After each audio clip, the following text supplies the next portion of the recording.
गीता अध्ययन के सेशन में आप सभी का स्वागत, जहां हम राणा सर के साथ भगवत गीता के दूसरे अध्याय को पढ़ रहे हैं। अभी अभी हमने दीदी से उन दोनों श्लोकों को उच्चारण करना सीखा और अब बारी है उन श्लोकों को और विस्तार से जानने की। सर से निवेदन कि आज की चर्चा की शुरुआत करें।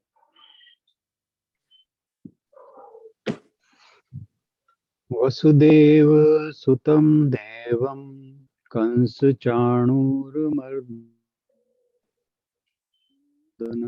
देवकी परमानंदं कृष्णं वंदे जगद्गुरुं। सभी को बहुत बहुत प्रणाम।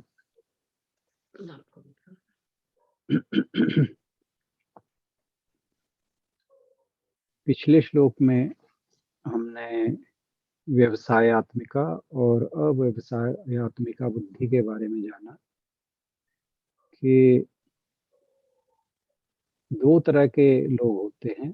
एक तो वे जिनकी एकनिष्ठ बुद्धि होती है, जो किसी भी कार्य के संपादन के लिए उनका एकमेव निश्चय होता है और उसकी प्राप्ति के लिए वे लग जाते हैं, चाहे वो सांसारिक कार्य हों चाहे आध्यात्मिक।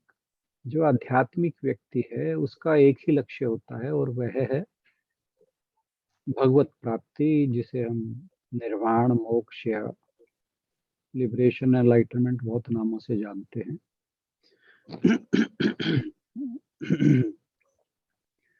तो भगवान जी ने कहा कि जो एक निष्ठ बुद्धि वाले लोग, बुद्धि दो प्रकार की है कि एक तो जो निश्चयात्मिका बुद्धि है या कहा व्यवसायत्मिका बुद्धि, और कहा कि जो अव्यवसायत्मिका बुद्धि है वह उसकी बहुत सी शाखाएं हैं और वह बहुत प्रकार की है। तो जिस व्यक्ति की बहुत ज्यादा कामनाएं होती हैं, इच्छाएं होती हैं, तो वो उन कामनाओं की प्राप्ति के लिए तरह तरह के विचार बनाता है, तरह तरह के प्लानिंग करता है कि उस इच्छा या कामना की प्राप्ति किस प्रकार हो। परंतु जो भगवत प्राप्ति का लक्ष्य रखता है उसका एक ही लक्ष्य है कि मुझे अपने स्वयं को जानना है, या कहें कि ईश्वर या ब्रह्म को जानना है, या मोक्ष को प्राप्त करना है। तो जो व्यक्ति एक निश्चय के साथ चलता है कि मुझे भगवत प्राप्ति करनी है, तो फिर उसका मन विचलित नहीं होता। अगर मैंने जैसे कल उदाहरण लिए थे कि जो लोग कॉम्पिटिटिव एग्जाम्स के लिए बैठते हैं और उस लक्ष्य को प्राप्त करते हैं, तो उनका भी एक मेव ही लक्ष्य रहता है, एक निष्ठा रहती है उसके अंदर। कि जैसे मैंने कहा कि कोई आईआईटी क्लियर करता है, कोई आईएएस क्लियर करता है, कोई आईआईएम क्लियर करता है, तो जब तक एक स्थिर लक्ष्य, एक निश्चित लक्ष्य व्यक्ति नहीं रखता, तब तक वह कुछ भी प्राप्त नहीं कर सकता। और ऐसे ही ये आध्यात्मिक मार्ग है। जब या तो जो व्यक्ति आध्यात्मिक मार्ग पर चलता है, उसे उसका एक ही लक्ष्य है, वह मोक्ष की प्राप्ति या ब्रह्म की प्राप्ति। परंतु उस लक्ष्य में भी कई प्रकार की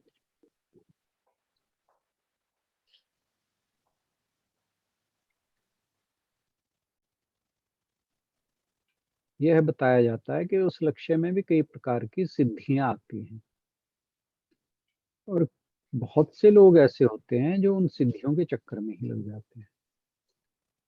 तो परंतु जिसका लक्ष्य ब्रह्म प्राप्ति का है, ईश्वर प्राप्ति का है, वह अपने लक्ष्य से विचलित नहीं होता। और जो अव्यवसायत्मिका बुद्धि वाले हैं, उनके मन में अलग अलग तरह के विचार आते हैं, उनके लक्ष्य बार बार बदलते रहते हैं। एक इच्छा की पूर्ति होती है तो दूसरी कामना जाग जाती है, तो उनका मन सदैव कामनाओं की पूर्ति में ही लगा रहता है। इसीलिए भगवान जी ने उस श्लोक में जो बात की थी वो की थी कि बहुना शाखा, उसकी बहुत सी शाखाएं हैं। वो इसीलिए कि हमारी जो कामनाएं हैं उनका कोई अंत नहीं होता। एक कामना अगर प्राप्त हो गई, एक कामना की पूर्ति हो गई, तो फिर उस कामना की पूर्ति होते होते ही उससे पहले दूसरी कामना जाग जाती है। तो उसी बात को अब भगवान जी बता रहे हैं कि जिन व्यक्तियों की अव्यवसायत्मिका बुद्धि होती है तो वो किस प्रकार के रहते हैं। और उसके लिए भगवान जी ने जो अगले 3 श्लोक हम इकट्ठा लेंगे, इनमें तीनों में उन्होंने जो कहा है उस पर हम चर्चा करते हैं। शशि बहन जी से अनुरोध के जरा इन तीनों श्लोकों को पढ़ते हैं, या आशु बहन जी पढ़ रहे हैं तो आशु बहन जी पढ़ दें। वो आप डिसाइड मैं कर पढ़ती हूँ, दीदी लीजिए। चेक करेंगे। हम दीदी मेरे को कह रहे थे पढ़ने के लिए, मैंने पढ़ा नहीं। ठीक है, 2 तो पढ़ दूंगी, अगला तीसरा दीदी पढ़ेंगे। कोई नहीं, अगला मैं पढ़ मैंने 2 ही कराए इनको। ठीक है। यामिमां पुष्पितां वाचं प्रवदन्त्य विपश्चितः वेदवादरतः पार्थ नान्यदस्तीति वादिनः कामात्मानः स्वर्गपरा जन्म कर्म फलप्रदां क्रिया विशेष बहुलां भोगैश्वर्य गतिं प्रति। हाँ, मैं बोलूं नेक्स्ट? हाँ जी, आप हाँ बोल जी सकते दीदी। हो? नहीं, बोलो दीदी आप। हाँ जी। भोगैश्वर्य प्रसक्तानां, भोग प्लस ऐश्वर्य, भोगैश्वर्य प्रसक्तानां तयापहरित चेतसाम। ह आधा है और पैर में री पूरा है। तयापहरित चेतसाम व्यवसायात्मिका बुद्धि समाधौ न विधीयते। एक बार फिर बोलती हूँ। भोगैश्वर्य प्रसक्तानां तयापहरित चेतसाम व्यवसायात्मिका बुद्धि समाधौ न विधीयते। मेरे ख्याल से सर ही करेंगे या एक एक वर्ड का दोबारा बोलूं? सर जैसे आपकी इच्छा। आप तीनों का आप अर्थ तो बोल ही दीजिए। अच्छा, हाँ, एक एक मैं फिर बोल देती हूँ। इसमें पहले श्लोक में दिया हुआ है पार्थ, हे पार्थ। दूसरे श्लोक में 43वें श्लोक में कामात्मानः, जो कामनाओं में तन्मय हो रहे हैं। आगे है स्वर्ग परा, जो स्वर्ग को ही श्रेष्ठ मानने वाले हैं। और फिर फर्स्ट श्लोक में लिखा हुआ है वेद वादरतः, इसी के ऊपर है कामात्मानन के, वेदों में कहे हुए सकाम कर्मों में ही प्रीति रखने वाले हैं। नान्य दस्तीति, न प्लस अन्यत प्लस अस्ति प्लस इति। अन्यत भोगों के सिवाय न अस्ति, कुछ है ही नहीं, इति वादिनः, ऐसा बोलने वाले हैं, ऐसा कहने वाले हैं। हे अर्जुन, जो कामनाओं में तन्मय हो रहे हैं, स्वर्ग को ही श्रेष्ठ मानने वाले हैं, वेदों में कहे हुए सकाम कर्मों में प्रीति रखने वाले हैं, और भोगों के सिवाय कुछ है ही नहीं, ऐसा बोलने वाले हैं। ऊपर वर्ड आया हुआ फर्स्ट 42वें श्लोक में प्रवदन्त्य विपश्चितः, अविपश्चितः वर्ड है, प्रवदन्ति कहते हैं अविपश्चितः। ऐसे अविवेकी मनुष्य याम इमाम, याम प्लस इमाम, इमाम इस प्रकार की, याम जिस, पुष्पिताम वाचम पुष्पित वाणी, दिखावे वाली वाणी को प्रवदंती कहते हैं। कि जो अविवेकी मनुष्य, जिनको ज्ञान नहीं है, इस प्रकार की जिस पुष्पित वाणी को कहा करते हैं, वो क्या करने वाली है? जन्म कर्म फल प्रदान, वो जन्म रूपी कर्म फल को देने वाली है। दूसरा कहा है भोग ऐश्वर्य गतिम प्रति क्रिया विशेष बहुलम। भोग और ऐश्वर्य की प्राप्ति के लिए विभिन्न प्रकार की क्रियाओं का वर्णन करने वाली है। और तीसरे श्लोक में कहा है तया तया पहरित चेतसम, तया उस पुष्पित वाणी को कहा है, दिखावे वाली, फॉर्मेलिटी वाली, उस पुष्पित वाणी से अपहरित चेतसम, जिनका अंतःकरण हर लिया गया है, जो उस पुष्पित वाणी से जिनका ज्ञान पूरी तरह से खत्म हो गया है। भोग ऐश्वर्य प्रसक्ता नाम, और भोग तथा ऐश्वर्य में अत्यधिक वो असक्त हैं।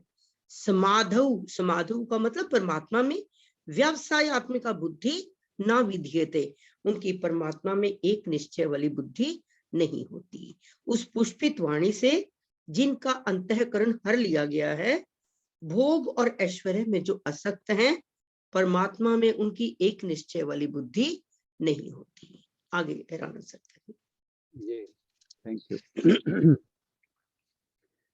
तो जो पिछले श्लोक में भगवान जी ने 2 प्रकार की बुद्धियों का वर्णन किया, व्यवसायत्मिका और अव्यवसायत्मिका, तो उससे एक मन में बात आती है कि जो स्वर्ग आदि की कामना के हेतु वेदों में कर्म होते हैं, वे सकाम कर्म हैं, परंतु कहा तो उन्हें वेदों में ही गया है। तो फिर ऐसे जो काम हैं, ऐसे जो कर्म हैं, क्या वो ठीक नहीं है, क्या वो गलत हैं? तो इसके ही बात को, इसके ही शंका के निवारण के लिए भगवान जी बताते हैं कि हे पार्थ, याम इमाम पुष्पिताम वाचम प्रवदन्त्य अव्यपश्चितः, यानी जो अविपश्चिता मतलब जो पंडित नहीं है, जो ज्ञानी नहीं है, प्रज्ञावान नहीं है, तो ऐसे व्यक्ति वो पुष्पिताम वाचम, यानी जिसे हम इंग्लिश में फ्लावरी लैंग्वेज कहते हैं, कि वो लच्छेदार भाषा हम अपने लोकल डायलेक्ट में कहते हैं, कि इस प्रकार की भाषा का प्रयोग करके वे सिर्फ और सिर्फ जो वेदों के अंदर स्वर्ग आदि की बातें कही गई हैं, स्वर्ग आदि प्राप्ति की बातें कही गई हैं, वहां बताया जाता है कि वहां पे अप्सराएं मिलती हैं, वहां पे क्या है वो विमान आदि मिलते हैं, और ऐसे ऐश्वर्य या भोग मिलते हैं जिनका जो खत्म नहीं होते। अब जैसे हमारे यहाँ पृथ्वी की बात की जाए, पृथ्वी पर बहुत से लोग ऐसे हैं जिन्हें ऐश्वर्य और सुख में कोई कमी नहीं है, लेकिन जो पृथ्वी पर ऐश्वर्य और वैभव की बात होती है, वो साथ में दुख को लेकर आते हैं। लेकिन स्वर्ग में ये कहा जाता है कि जो वहाँ के ऐश्वर्य या वैभव है या सुख है, वो ऐसा नहीं है कि उसके साथ दुख हो। तो वहाँ सुख का जितना मर्जी भोग किया जाए, दुख नहीं आता, ये कहा जाता है, हमारे शास्त्रों में लिखा है। तो ये वेदों के वचन हैं, और जो ये कहा कि अविवेकी लोग हैं, जो अज्ञानी हैं, जो वेदों को ठीक से नहीं बताते, वो उसको क्या उसके लिए लच्छेदारा भाषा का प्रयोग करते हैं, यानी फ्लावरी लैंग्वेज का प्रयोग करते हैं, और जिसे आप पुष्पिताम कहा, पुष्पिताम वाचम। तो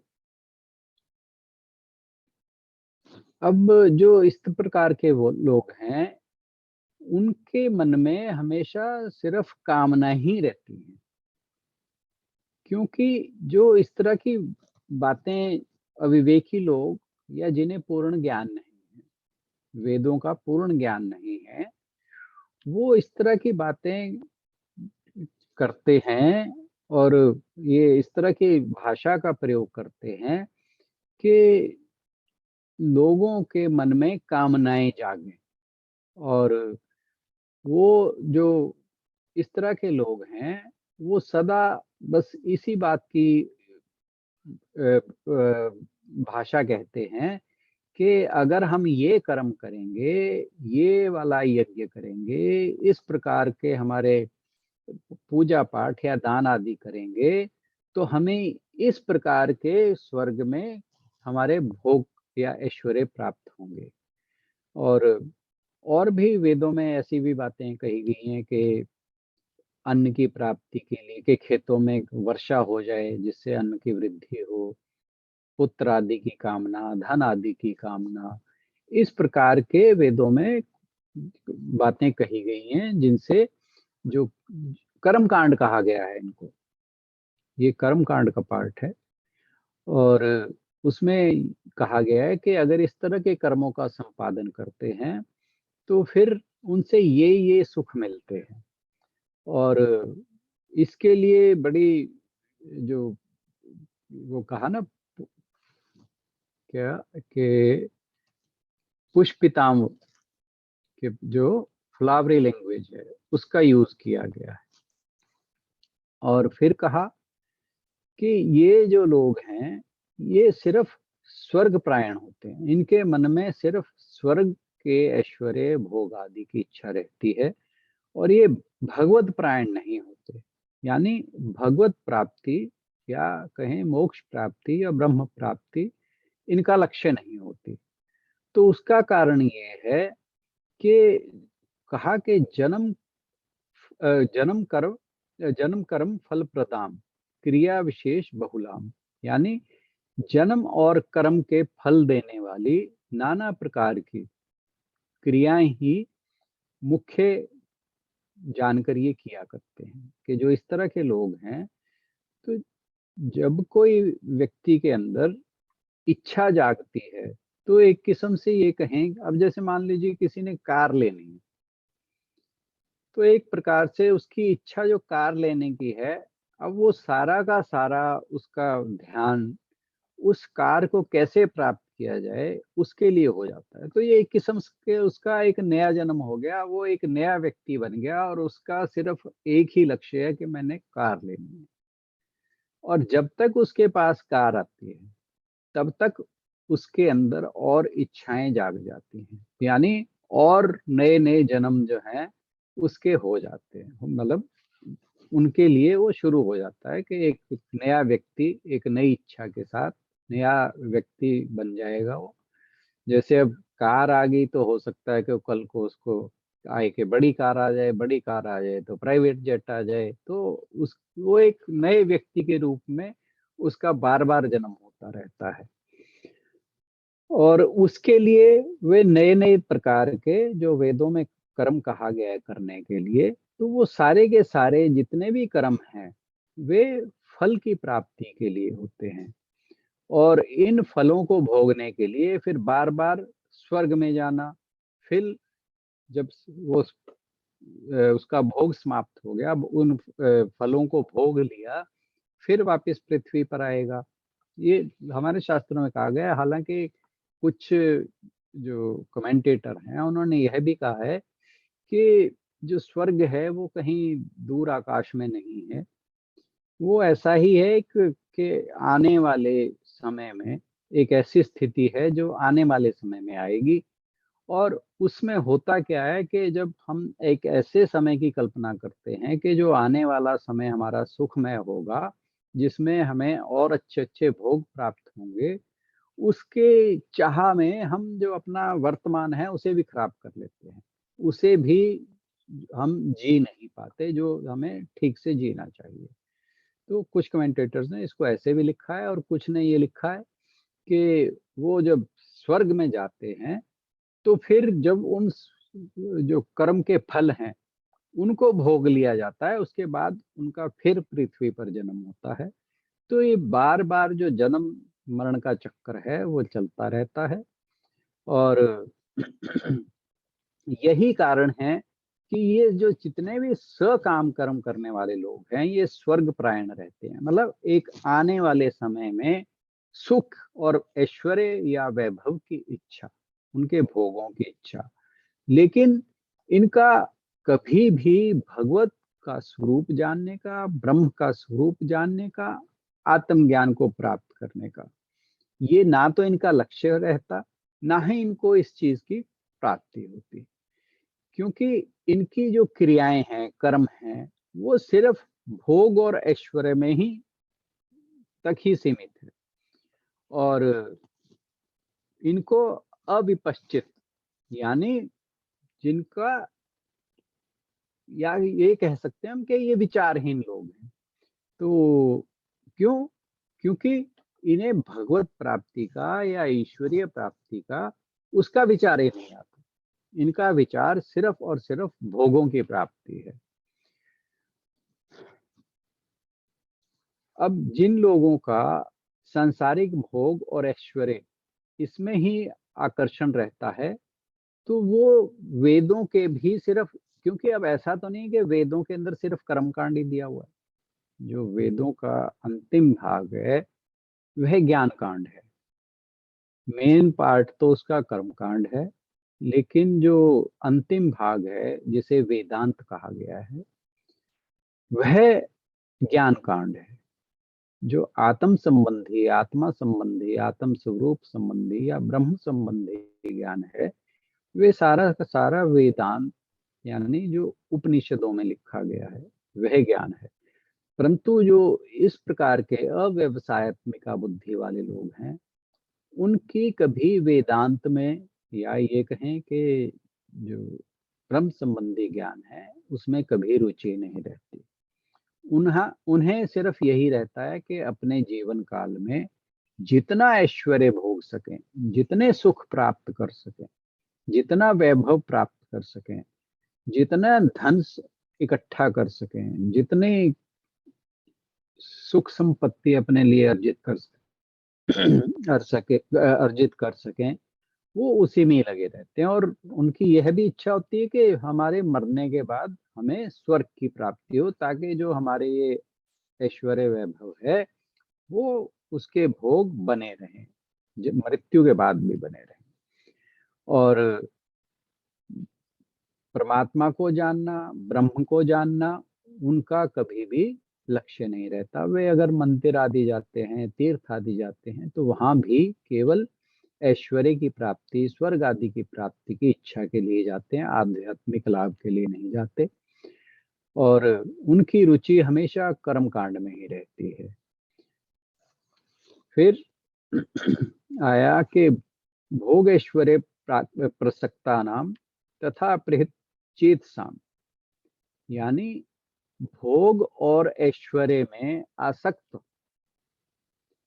होने के कारण क्या होता है कि उनका जो बुद्धि है वो ऐसा है कि जैसे बुद्धि हर ली गई हो उनकी। तो वो बुद्धि हरने से क्या होगा कि उनको, उनका मन हमेशा कामनाओं की पूर्ति में ही लगा रहता है।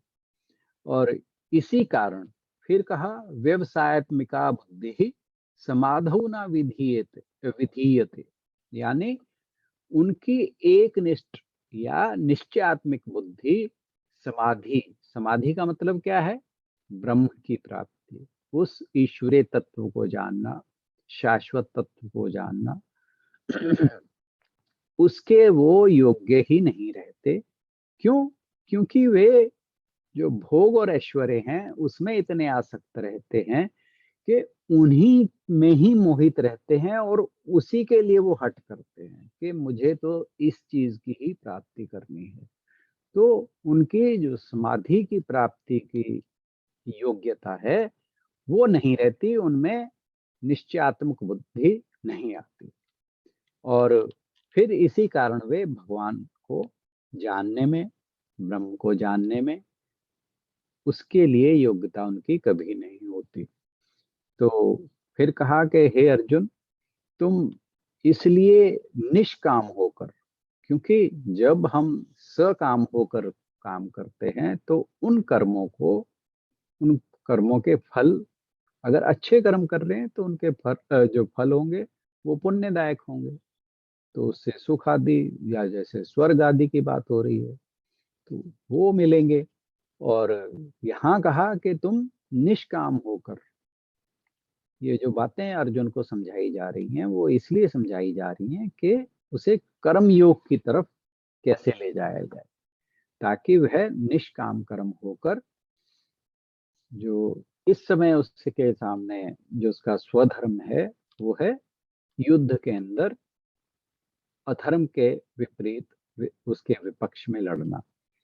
तो कहा कि तुम निष्काम होकर राजपाट के सुख, अगर तुम्हारे मन में इस तरह के भोग हैं जो वेदों के कर्म कांड में कहा गया है कि इस तरह के सुख मिलेंगे, उनको त्याग कर तुम धर्म के लिए युद्ध करो।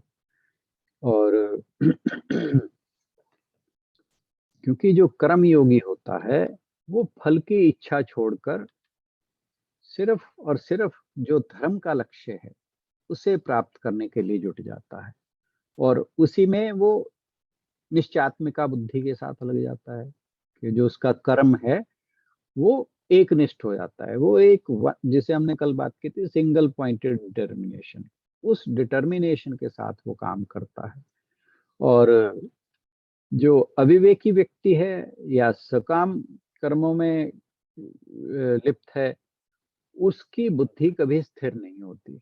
क्यों? उसकी कामनाएं लगातार, उनकी शाखाएं निकलती रहती हैं। एक कामना पूरी हुई तो दूसरी में लग जाएगा, दूसरी पूरी हुई फिर तीसरी लग जाएगी। तो यानी कामनाओं का अंत नहीं है, वे अनंत हैं। और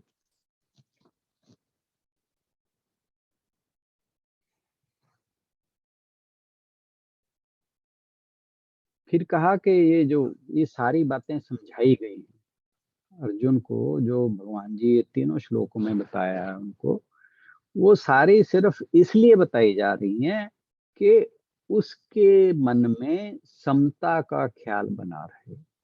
क्योंकि इससे पहले के श्लोकों में भगवान जी ने कहा था सुख दुखे समय कृत्वा।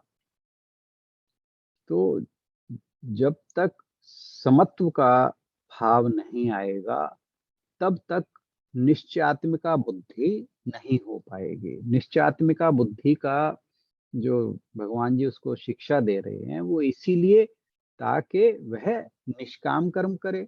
जब निष्काम कर्म करेगा तो फिर उसके मन में समत्व का भाव ऑटोमेटिकली आ जाएगा। तो आज के लिए इतना ही। बहुत बहुत धन्यवाद।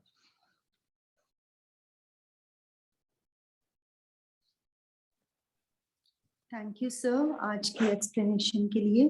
बहुत अच्छे से सर ने समझाया कि इसमें एक रेडियो का एग्जाम्पल दिया कि पुराने जमाने में रेडियो कैच नहीं कर पाता था अपने सिग्नल्स को, अगर बाहर हवा चल रही हो या तूफान हो। तो वैसे ही जब हमारे हृदय में बहुत सारी कामनाओं का हमेशा एक तूफान चलता रहता है तो हमारा मन भी जुड़ नहीं पाता परमात्मा से। और दूसरा सर ने बताया कि स्वर्ग की इच्छा करते हैं तो स्वर्ग के बारे में लिखा था कि स्वर्ग यानी कि वननेस विद गॉड की, अगर इसके अलावा अगर वो किसी और स्वर्ग के बारे में सोचते हैं, जैसे हम छोटे थे तो यही लगता था कि जो नरक होगा वहां पे गंदे नाले होंगे उसमें से जाना पड़ेगा, और जो स्वर्ग होगा वहां आपको फूलों पर लेके जाएंगे और सब तरह तरह की चीजें मिलेंगी। तो अभी तक तो वही स्वर्ग लगता था, लेकिन अभी इसमें जैसे पढ़ रहे हैं तो पता चल रहा है स्वर्ग यानी कि जब हम परमात्मा से पूरी तरह से जुड़ जाएंगे, चाहे वो जीते जी हो या जब, और जिस जिस स्टेज में अभी हम होंगे। आज सुबह डॉक्टर के सर का भी सर लेक्चर सुन रही थी तो उसमें उन्होंने यही लिखा था, एक बड़ा अच्छा उनका था कि पतझड़ के बारे में बताया था कि जैसे जैसे हमारी सेल्स जिस स्टेट में मरती हैं उसी स्टेट में हमें नया जीवन मिलता है। तो अगर वो हैप्पीनेस की स्टेट में जाएंगी या वननेस की स्टेट में जाएंगी तो निश्चित ही अगला जीवन या जहाँ जो भी हमें मिलेगा वो उसी स्टेट में हमें मिलने वाला है। सर ने बहुत अच्छे से आज हमें समझाया। किसी का भी कोई प्रश्न हो तो हमारे पास समय है, या कुछ बात करना चाहें या टेक अवे हो तो प्लीज जरूर बात करें, काफी दिन से बात नहीं कर पाए हम। बत्रा सर, अनीता जी, बत्रा सर, गीतांजलि जी सभी बैठे हैं आज, संगीता जी भी हैं। जो एक्टिव पार्टिसिपेंट है मैं उनका नाम ले रही हूँ, इसके अलावा भी जो बोलना चाहें तो जरूर बात करें। सुनीता जी। आज के श्लोकों से आपने क्या जाना?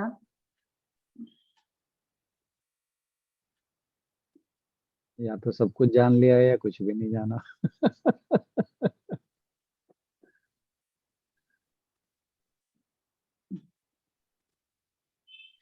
ठीक है, फिर समापन की ओर चलते हैं और नेक्स्ट मेडिटेशन सेशन की ओर बढ़ेंगे।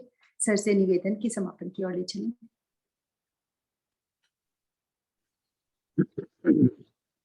ओम पूर्णमदः पूर्णमिदं पूर्णात् पूर्णमुदच्यते पूर्णस्य पूर्णमादाय पूर्णमेवावशिष्यते। ओम शांति शांति शांति। बहुत सार्थक रही आज की चर्चा। आप सभी के सहयोग के लिए बहुत बहुत धन्यवाद। हमारा सौभाग्य कि बत्रा सर है हमारे साथ आज सेशन में। तो सर से निवेदन की हास्यासन की ओर ले चले। और सर, कल मैं मक्खन नहीं लगा रही थी, वो मैं सच बोल रही थी कल जो बोल रही थी।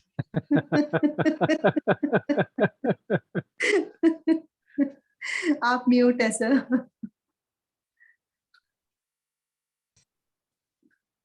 कोई बात नहीं, मक्खन लगाना एक बहुत अच्छी कला है और ये मैंने गलत नहीं कहा था। आना चाहिए। और बहुत सारे काम इससे हो जाते हैं। मेरे को एक बहुत पुरानी एक किताब, मैंने 2 मिनट लूंगा आपको एक सुनाता हूँ कि आमतौर पे ना जो मैनेजर्स होते हैं या तो बहुत ज्यादा सख्त होते हैं, सिर्फ काम से काम रखते हैं, और दूसरे जो डेमोक्रेटिक कहते हैं, जिनको जो स्टाफ को साथ लेके अपने साथ जो काम करते हैं उनको साथ लेके चलते हैं। तो जो सब लोगों को अपने साथ लेके चलते हैं वहां पे डिसिप्लिन की कमी होती है और आहिस्ता आहिस्ता वहां पे प्रोडक्शन कम हो जाती है। और जो बड़े अच्छे सख्त एडमिनिस्ट्रेटर होते हैं वहां पे स्टाफ में डिसकंटेंटमेंट ज्यादा होता है। तो एक आदमी सर्वे करने के लिए निकला, तो उसको किसी ने बताया कि फलानी जगह पे जाओ, वहां पे एक आदमी है, वो उसका स्टाफ भी बड़ा खुश है और उसकी कंपनी की प्रोडक्शन भी बड़ी अच्छी है। तो वो चला गया और उसने सोचा कि वो बहुत बड़ा आदमी होगा, बहुत बड़ी फैक्ट्री है, बहुत सारे लोग उसके साथ काम करते हैं। तो गया, कहता सोच रहा था कि बड़ी मुश्किल से अपॉइंटमेंट मिलेगी वहां पे जाके, लेकिन जब उसकी सेक्रेटरी से मिला तो कहते जी साहब तो बैठे हैं, मैं पूछ के अभी बताती हूँ आपको, टाइम मिल जाएगा। तो उसने पूछ के बताया और अंदर टाइम मिल गया उसको। तो उसने पूछा कि आपका सीक्रेट क्या है सक्सेस का। तो उसने सक्सेस का सीक्रेट, एक किताब का नाम है 1 मिनट मैनेजर। बहुत छोटी सी किताब है, मैंने करीब 30-40 साल पहले पढ़ी थी और उसके टेक अवे जो है मेरे पास आज तक है और मैं उसको अपनी लाइफ में इम्प्लीमेंट भी बहुत किया है। तो उसने 1 मिनट मैनेजर में वो कहता है कि नहीं, मैं तो काम अपना सारा लोगों में बांट देता हूँ सब, और इसलिए मैं खाली रहता हूँ, मेरे पास कोई काम ही नहीं है। और दूसरी बात ये कि डांट मारता हूँ और मक्खन लगाता हूँ, ये दो, लेकिन दोनों कामों में फर्क यह है कि जिसने जो काम किया उसका उसी समय उसको या तो डांट मार देनी है या उसको अप्रिशिएट कर देना है। और तीसरी बात ये कि जैसे कहते हैं ना कि मजदूर को पसीना सूखने से पहले मजदूरी मिल जानी चाहिए, तो इसी तरह कहता है कि जो भी काम होता है उसका मैं एकदम से इमीडिएटली उसको कहता हूँ। और तीसरी बात ये है कि जब प्रशंसा करनी होती है तो सबके सामने करता हूँ, और जब कुछ गलत काम किया है तो वो अकेले में बताता हूँ, वो सबके सामने नहीं बताना। और जब मैंने किसी ने गलत काम किया तो उसको ये नहीं मैं कहता कि तू आदमी गलत है, उसको ये कहता हूँ कि तू आदमी बहुत बढ़िया है लेकिन तूने ये काम गलत किया। जो पर्टिकुलर एक उसने गलती की है उसके ऊपर पॉइंट आउट करता हूँ कि ये काम तूने गलत किया। आदमी तो बहुत बढ़िया है, बहुत बढ़िया, लेकिन ये गलती तेरे से एक्सपेक्टेड नहीं है। तो वो भी खुश होता है कि मैं आदमी तो ठीक हूँ, मैं तो ठीक हूँ, लेकिन ये गलती होगी, आगे से कोशिश करेगा कि मैं गलती नहीं करूं। अगर आपने गलती से उसको कह दिया तो ये गलती तूने की, तू तो हमेशा ही गलती करता है, तू तो ऐसे ही आदमी है, तो वो वैसा है आदमी बन के दिखाने की कोशिश करता है और वो एक नेगेटिव फीलिंग के साथ जाता है। तो ये दोनों चीजें जो है बहुत इंपॉर्टेंट है। कोई भी आदमी गलत करे तो उसको बताना जरूरी है कि ये काम गलत है, ऐसा एक्सपेक्टेड नहीं है। और जो आदमी अच्छा करे, अप्रिशिएट करे, तो उसको भी ये बताना जरूरी है कि तूने बहुत अच्छा किया। और जब किसी को अप्रिशिएट करें तो सबके सामने करें। तो मैंने आपकी जो ये आर्ट है इसको सबके सामने अप्रिशिएट इसीलिए किया था कि बहुत अच्छी आपके पास ये कला है, आप सबको बांध के रखते हैं और बहुत अच्छा है। इन्हीं शब्दों के साथ, ये पता नहीं एकदम से आपने बात की तो मेरे को एकदम ये कहानी याद आ गई, 1 मिनट मैनेजर। और मैंने इसको इम्प्लीमेंट करके देखा, बहुत सक्सेसफुल फॉर्मूला है। किसी को भी आप डांटिए नहीं, जब भी, और उसका गलत काम को टॉलरेट भी मत करें।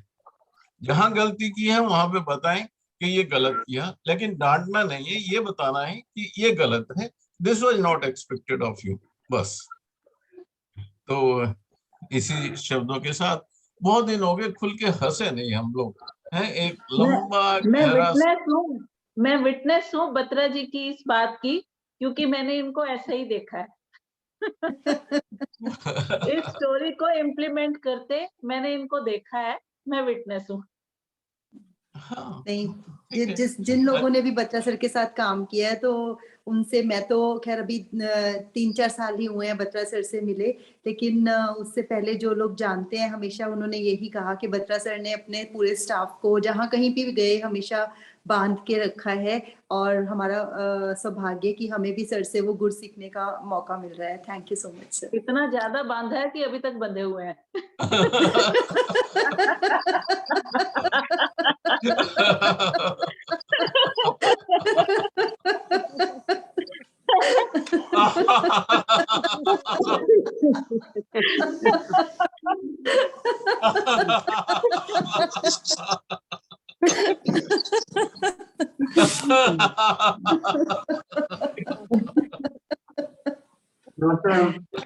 सर कुछ कह रहे हैं, राणा सर कुछ कह रहे हैं। बेटा इतना भी नहीं पढ़ सकते फिर। आप म्यूट हैं राणा सर, आप म्यूट हैं।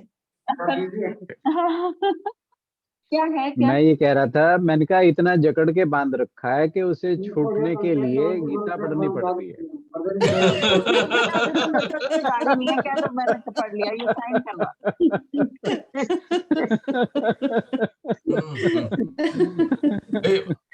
जब लाफ्टर सेशन होता है, बाकी गीता में तो सूद साहब याद आए या ना आए अलग बात है, लेकिन लाफ्टर सेशन में जरूर उनकी याद आती है, क्योंकि सबसे ज्यादा लंबा वो हंसा करते थे। हाँ, और जो वो खुल के भी सबसे ज्यादा हंसते हैं, सबसे ज्यादा। इतना खुल के भी कोई नहीं हंसता।